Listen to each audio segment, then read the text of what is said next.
दोस्तों नमस्कार।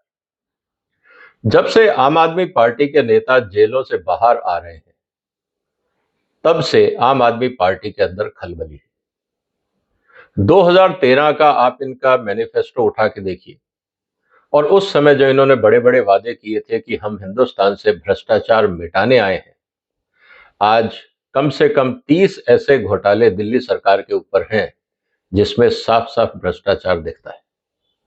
चाहे वो कोई भी डिपार्टमेंट हो, जहां पे भी सरकारी खर्चा हुआ हो, वहां पे आपको भ्रष्टाचार की बू आती ही है। और यही कारण है कि सीएजी की 12 रिपोर्ट अभी तक केजरीवाल की सरकार ने जारी नहीं की है। छुपाने को कुछ है, तभी तो छुपाया जा रहा है। अगर सब कुछ पाक साफ होता, तो सवाल इस बात का है कि फिर सीएजी के रिपोर्ट्स को दबाया क्यों जा रहा है। खैर, ये मुद्दा हम डिटेल में चर्चा बाद में करेंगे, लेकिन आज जो सबसे बड़ा मुद्दा है कि कैलाश गहलोत ने इस्तीफा क्यों दिया। उनका रेजिग्नेशन लेटर मेरे पास है। इस लेटर को हम डिटेल में एनालाइज करेंगे और देखेंगे कि इसमें से संदेश क्या निकल के आता है। इसीलिए इस लेटर की एक एक लाइन में एक पॉलिटिकल मैसेज है, उसको हम समझेंगे। पूरा वीडियो देखिएगा और इसको शेयर भी करिएगा, क्योंकि आने वाले दिनों में जो दिल्ली का विधानसभा चुनाव होने वाला है 2 महीने बाद, आपको यह समझ में आ जाएगा कि अभी से उसकी रणनीति बननी शुरू हो गई है। और इस समय जो सबसे बड़ी रणनीति है वो ये है कि केजरीवाल को कैसे घेरा जाए। केजरीवाल की जो पॉलिटिकल पार्टीज के विरोधी हैं, चाहे वो कांग्रेस हो, बीजेपी, उनका भी यही प्रयास है। और सबसे बड़ी प्रॉब्लम अब केजरीवाल के लिए ये है कि भीतरघात भी केजरीवाल के खिलाफ शुरू हो गए। तो दोस्तों आइए अब चर्चा करते हैं इस चिट्ठी को लेकर। दोस्तों सबसे पहले आप इस चिट्ठी की कुछ खास बातें देखिए। ये सरकारी लेटर हेड है और सरकारी लेटर हेड में 2 कॉलम बहुत क्लियरली लिखे हुए हैं, डीओ नंबर और एक है डेट। साथ ही साथ अगर ये चिट्ठी प्रिंट की जाती लेटर हेड पे, तो ये चिट्ठी कभी भी टेढ़ी नहीं होती। अगर आप देखें तो इसका अलाइनमेंट ठीक नहीं है। इसका मतलब ये है कि ये चिट्ठी कहीं और ड्राफ्ट हुई है, इसका प्रिंट कहीं और निकाला गया है और लेटर हेड पे इसकी फोटोकॉपी की गई है। इसका मतलब ये है कि ये चिट्ठी लिखने से पहले, मतलब जारी होने से पहले, इसमें काफी विचार विमर्श हुआ है। और विचार विमर्श कौन करेंगे? जैसा अक्सर कहा जाता है कि दुश्मन का दुश्मन दोस्त होता है। इस समय केजरीवाल की आम आदमी पार्टी के अंदर कौन कौन दुश्मन है केजरीवाल के, इसको भी समझना होगा। 3-4 इंडिकेशन मैं आपको देता हूं। सबसे पहले, जब कैलाश गहलोत ने यह चिट्ठी रिलीज करी, क्या आपको एक भी स्टेटमेंट मनीष सिसोदिया का सुनने को मिला है कि यह गलत हुआ है? कोई नहीं बोला। मनीष सिसोदिया ने चुप्पी साध रखी है। उन्होंने एक बार भी नहीं बोला कि कैलाश गहलोत को पार्टी नहीं छोड़नी चाहिए थी। इसका मतलब, क्या ये जो हमला है केजरीवाल के ऊपर कैलाश गहलोत के द्वारा, ये मनीष सिसोदिया की सहमति से हुआ है? इस सवाल को ध्यान से समझिएगा। दूसरा, आम आदमी पार्टी के किसी भी मेंबर ऑफ पार्लियामेंट ने, खासकर राज्यसभा एमपीज ने, कोई स्टेटमेंट नहीं दिया है एक्सेप्ट संजय सिंह। इस बात को आपको ध्यान से समझना होगा। इस समय करीब 10 एमपी हैं आम आदमी पार्टी की, लेकिन सब खामोश हैं संजय सिंह के अलावा। तीसरा सवाल जिसको हमें और ध्यान से समझना होगा, जितने भी घोटालों की चर्चा इस चिट्ठी में की गई है, उन सब में अगर देखा जाए तो सीधे सीधे केजरीवाल दोषी है। उसमें पार्टी या बाकी मंत्रिमंडल के सदस्य दोषी नहीं है। उदाहरण के लिए सबसे बड़ा जो आरोप है वो है शीश महल। शीश महल को लेके मैंने बहुत पहले भी वीडियो बनाया था। मैं एक और एनालिसिस आपके सामने आने वाले दिनों में रखूंगा कि किस तरह से ये शीश महल जो है ये केजरीवाल की राजनीति का कब्रिस्तान बनेगा। ये मैंने पहले भी अपने वीडियो में बताया था। ये बात हमें समझनी होगी। तो इस पूरी चिट्ठी में ये कहा गया है कि जिस तरह से ऐशो आराम, विलासितापूर्ण जिंदगी दिल्ली के मुख्यमंत्री अरविंद केजरीवाल जो ये कहते थे मैं गाड़ी नहीं लूंगा, घर नहीं लूंगा, लाल बत्ती की कुछ नहीं करूंगा, सिक्योरिटी नहीं लूंगा। शीला दीक्षित के 10-12 एसीज को लेकर इतना बड़ा इशू बना दिया गया था। आज करीब 100 एसी के बराबर अपने घर में एयर कंडीशनिंग की, और उसके बाद ये कहना कि हम भ्रष्टाचार विरोधी मुहिम में शामिल हैं, कौन मानेगा। ये बात सही है कि कैलाश गहलोत ने जो कहा कि साहब शीश महल के कारण आज जनता के सामने हम ये कह ही नहीं पा रहे हैं कि हम आम आदमी पार्टी। 3 बातों को लेके जो हम कह रहे थे कि हम सरकारी सिस्टम का पर्सनल यूज नहीं करेंगे, हमने वो किया।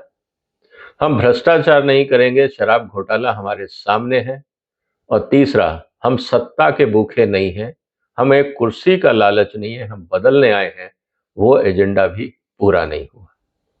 और यहां तक कि हर डिपार्टमेंट के ऊपर हाई कोर्ट या सुप्रीम कोर्ट की तरफ से टिप्पणियां की गई हैं कि सरकार कोई काम नहीं कर रही। इस बात को भी हमें समझना होगा। तो दोस्तों, जब बात आती है इस पूरे घटनाक्रम को लेकर, तो क्या आपको यह नहीं लगता कि इस समय केजरीवाल को चुनाव से पहले घेरने की कोशिश की जा रही है? क्योंकि इस समय आम आदमी पार्टी का सबसे बड़ा चेहरा और एकमात्र चेहरा अगर कोई है जो थोड़ा बहुत वोट अट्रैक्ट कर सकता है, वो है केजरीवाल। और अगर आपने इस चेहरे पे ही कालक पोत दी, इस चेहरे को ही दागदार कर दिया, तो आम आदमी का अस्तित्व, पार्टी का अस्तित्व ही खत्म हो जाएगा।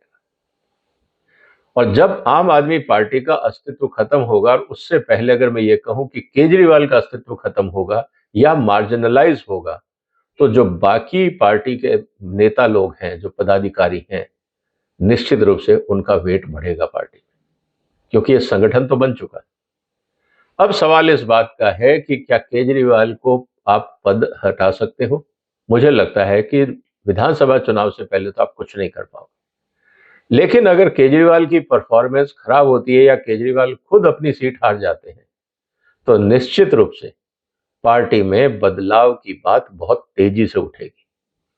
और उस समय जितने नेता, चाहे वो पार्टी छोड़ के गए थे या पार्टी में मार्जिनलाइज कर दिए गए हैं, वो सब नेता खड़े हो जाएंगे ये कह के कि आम आदमी पार्टी केजरीवाल की कोई पर्सनल प्रॉपर्टी नहीं है। इसीलिए हम चाहते हैं केजरीवाल इस्तीफा दे, कन्वीनर पद से इस्तीफा दे। पार्टी डिसाइड करेगी अगला कन्वीनर कौन होगा। और यही कारण है इस समय कि मनीष सिसोदिया खामोशी बनाए हुए। वो नहीं चाहते कि पार्टी में कोई ऐसा गुट हो जो उनके खिलाफ खड़ा हो जाए, क्योंकि जब परिस्थितियां बदलेंगी, उस समय मनीष सिसोदिया का पार्टी कन्वीनर बनना काफी हद तक तय होगा। लेकिन अब आप ये कहेंगे कि साहब शराब घोटाले में तो मनीष सिसोदिया का नाम है। दोस्तों, अगर आप भारत सरकार के द्वारा पारित, संसद के द्वारा पारित दिल्ली का कानून अगर आप पढ़ते हैं, तो मनीष सिसोदिया साफ ये कह के बच सकते हैं कि देखिए साहब, कानून के हिसाब से जो भी निर्णय होता है वो चीफ मिनिस्टर को लेना पड़ता है। मैं तो मात्र एक मंत्री था, मुझे जैसा जैसा चीफ मिनिस्टर ने आदेश दिया, कानून के हिसाब से मैंने वो आदेश का पालन किया। अब चीफ मिनिस्टर ने अगर ये कहा कि शराब घोटाले के अंदर कमीशन बढ़ाई जाए और उससे रिश्वत मांगी जाए, तो रिश्वत किसने मांगी, कहां मांगी, मेरे पास तो आई नहीं, क्योंकि ना तो मैं पार्टी का कन्वीनर हूं और ना कोषाध्यक्ष। और कोषाध्यक्ष ने भी ये बोल दिया, एनडी गुप्ता ने, कि साहब हमें नहीं पता कि ये पैसा कहां से आया और किसने दिया, क्योंकि हमारे रिकॉर्ड में तो आया नहीं। तो अल्टीमेटली शराब नीति बनाने की पूरी जिम्मेवारी अगर है, तो एकमात्र व्यक्ति है, वो है चीफ मिनिस्टर, मतलब केजरीवाल। शीश महल में अगर पूरा घपला और कानूनों को तोड़फोड़ किया गया है, तो उसके लिए एकमात्र आदमी है, वो है केजरीवाल। और दिल्ली में किसी भी मंत्रालय में अगर काम नहीं हो रहा है और जहां पे एक्सपेंडिचर होना चाहिए वो चीफ मिनिस्टर की कंसेंट के बगैर हो नहीं सकता, तो अगर सारे के सारे डिपार्टमेंट नकारा साबित हो रहे हैं, तो उन सब का एकमात्र कारण है दिल्ली का मुख्यमंत्री, वो है केजरीवाल। तो दोस्तों, जैसे जैसे आप तथ्यों को सामने रखेंगे, तो सारा जो ठीक रहा है वो केजरीवाल के ऊपर ही फूटने वाला है। और जहां तक बात है राजनीति की, हाँ, ये बात सही है कि केजरीवाल का एक वोट बैंक है जो फ्री बीज के भरोसे और वो वोट बैंक जो बीजेपी को किसी भी हालत में वोट नहीं देगा, चाहे वो उनके लिए कुछ भी कर लें, उनकी आइडियोलॉजी बीजेपी को एक्सेप्ट कर ही नहीं सकती, वो लोग इस समय केजरीवाल के पीछे खड़े। और उनको अगर हटाना है तो यहां पे कांग्रेस का रोल बहुत इंपॉर्टेंट हो जाता है। तो मुझे लगता है कि आने वाले दिल्ली चुनाव में बीजेपी को कांग्रेस पे हमला ना करके केजरीवाल पे हमला करना ज्यादा सूट करेगा, ताकि कांग्रेस स्ट्रांग हो और आम आदमी पार्टी के वोट निकल के जो बीजेपी के पास नहीं आना चाहते वो कांग्रेस के पास जाए। और अब कांग्रेस को यह समझना होगा कि जिस तरह से 2014 में उन्होंने मूर्खता करी कि एक नई पार्टी को खड़ा किया सिर्फ इसलिए कि बीजेपी सत्ता में ना आए, क्या 2025 में भी वही गलती दोहराएंगे? अगर वो गलती दोहराएंगे तो हमेशा के लिए कम से कम दिल्ली की राजनीति से तो कांग्रेस का सफाया हो जाएगा, क्योंकि जितने भी कांग्रेस के बड़े नेता हैं वो अब सारे सीनियर सिटीजन हो चुके हैं। 5 साल वो और बाहर रहेंगे। 70 साल 75 साल की उम्र में आप उनसे ये उम्मीद नहीं कर सकते कि वो आम आदमी पार्टी से टक्कर ले। इस बात को आपको समझना होगा। और कांग्रेस के पास सेकंड लाइन ऑफ लीडरशिप नहीं है। तो ये कांग्रेस की मजबूरी है कि अगर वो इस बार अपने लीडर्स को इकट्ठा करके और दिल्ली में एक अच्छा कैंपेन चलाएं तो आम आदमी पार्टी के वोट उनको मिल सकते हैं। और अगर बीजेपी से भी कुछ जो फेंस सिटिंग वोट्स अगर वो छिटक के कांग्रेस के पास जाते हैं तो ये बात तय है कि कांग्रेस सरकार बना सकती है। लेकिन इसके लिए सबसे बड़ी चुनौती है कांग्रेस की अंदरूनी राजनीति। क्या कांग्रेस के लोग, कांग्रेस के नेता अपना कोई दिल्ली का अच्छा नेता चुन पाएंगे? पहली बात। दूसरी बात, क्या वो कैंपेन करके मुस्लिम वोटों को अपनी तरफ अट्रैक्ट कर पाएंगे? क्या राहुल गांधी ऐसा होने देंगे? ये तीसरी बात है। इसके अलावा जो सबसे इंपॉर्टेंट बात है कि जितने नेता जिनका जनाधार बना है आम आदमी पार्टी के पिछले 15 साल के कार्यक्रम में, 10 साल के कार्यक्रम में, क्या उन नेताओं को कांग्रेस अपनी तरफ अट्रैक्ट कर पाएगी? इस बात को समझना जरूरी है। इसीलिए इस समय अगले 2 महीने दिल्ली में उठापटक बहुत होगी। केजरीवाल को अपनी साख बचानी है, इज्जत बचानी है, अपना पॉलिटिकल कैरियर बचाना है जो दांव पे लग चुका है। और केजरीवाल नहीं चाहते किसी भी मेल मेंबर को पार्टी में नंबर 2 जगह देना। इस बात को आपको समझिए। आतिशी को सामने लाने का एकमात्र पर्पस ये था कि अगर वो किसी और को भी लेके आते, चाहे वो संजय सिंह है या आप मनीष सिसोदिया की बात कर लीजिए, किसी और मेल मेंबर की बात कर लीजिए, उनको ये पता है कि सब महत्वाकांक्षी लोग हैं। ये सब लोग अगर एक बार सत्ता पे बैठ गए तो इनको हटाना मुश्किल होगा। महिला कैंडिडेट्स शायद उतनी श्रूड नहीं होती हैं, इसीलिए केजरीवाल ने महिला कैंडिडेट को अपना उत्तराधिकारी के रूप में प्रस्तुत किया है। अब देखना यह है कि आम आदमी पार्टी की अंदरूनी राजनीति, निश्चित रूप से बहुत सारे जो एमएलएज हैं केजरीवाल की गुड बुक्स में नहीं है, उनके टिकट कटेगी। लेकिन क्या आम आदमी पार्टी सिर्फ केजरीवाल के हिसाब से टिकट बांटेगी, या आम आदमी पार्टी में जो पॉलिटिकल सेल होगा, इनकी जो कमेटी होगी पॉलिटिकल डिसीजन लेने की, जो टिकट सिलेक्शन करने की, क्या उसमें मनीष सिसोदिया या बाकी लोगों की भी जगह होगी या नहीं? इस बात को भी आपको गौर से देखना होगा। तो जैसे जैसे उम्मीदवारों के चयन की दिन प्रक्रिया शुरू होगी, पार्टी में बिखराव और बढ़ता दिखेगा। आप भी नजर बनाए रखिए, हम भी नजर बनाए रखेंगे दोस्तों। लेकिन एक बात तो तय है कि कैलाश गहलोत की चिट्ठी के पीछे एक बड़ा गेम प्लान है। इतना आसान नहीं है इस चिट्ठी को डिसमिस करना, क्योंकि अब सारे हमले केजरीवाल पे होंगे।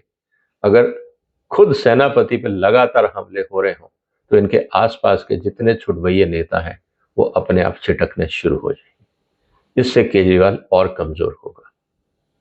अब देखते हैं क्या होगा। आपको क्या लगता है दोस्तों, आने वाले दिनों में दिल्ली की राजनीति कैसे बदलेगी? कमेंट बॉक्स में जरूर लिखिए। फिर मुलाकात होगी एक और महत्वपूर्ण मुद्दे के साथ। तब तक अपना ध्यान रखिएगा। फिलहाल वंदे मातरम।